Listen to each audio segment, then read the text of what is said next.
வணக்கம் சல்லிய மகாராஜனே. வாருங்கள் மகாராஜா. தாங்கள் ஏன் இங்கு வந்தீர்கள்? சொல்லி அனுப்பியிருந்தால் நானே அங்கு வந்திருப்பேன்.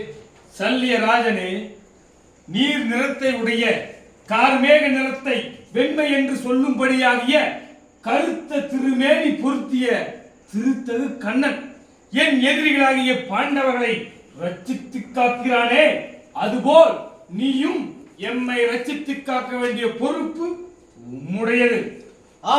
மகாராஜா, என்ன வார்த்தை சொன்னீர்கள்! இந்த பரந்த சாம்ராஜ்யத்தின் சக்கராதிபதி தாங்கள்.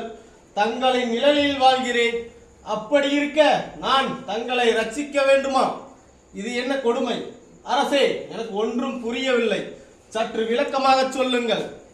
சல்லிய ராஜனே, இவ்வுலகில் சாரதி தொழிலை தீரத் தெரிந்தவர்கள் நீயும் கிருஷ்ணனும் தான்.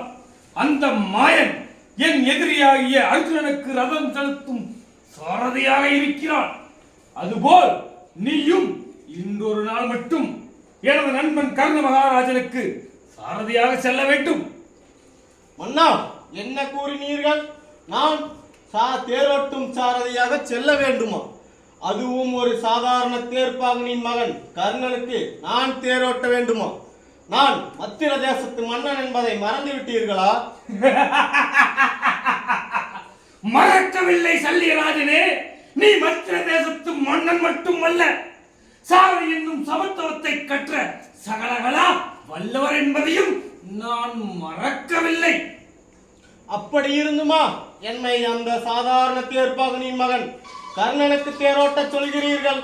சல்லியராஜனே, கர்ணன் சாதாரணமானவன் அல்ல. அவன் ஒரு தெய்வ பிறவி.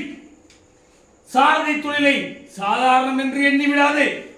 முப்புறமெரித்த சிவபெருமானுக்கு நான்முகன் செய்த தொழில், ஏன் இப்பொழுது திருமாலின் அவதாரம் என்று போற்றப்படும் ஸ்ரீ கிருஷ்ணன் சாரதியாக செல்லவில்லையா? அதுபோல் நீயும் இன்றொரு நாள் மட்டும் கர்ணனுக்கு சாரதியாக செல்ல வேண்டும். ஆகட்டும் அண்ணா, தாங்கள் வெற்றி பெற வேண்டும். அதனால் எனக்கு இழுக்கு ஏற்பட்டாலும் தாங்கிக் கொள்வேன். எனது சக்கரவர்த்தி வணங்காமுடி மாமன்னன் அரவக்கொடியோன் இந்த அகிலத்தையே ஆள வேண்டும். அதனால் நான் சாரதியாக சம்மதிக்கிறேன். சந்தோஷம் சல்லியராஜனே.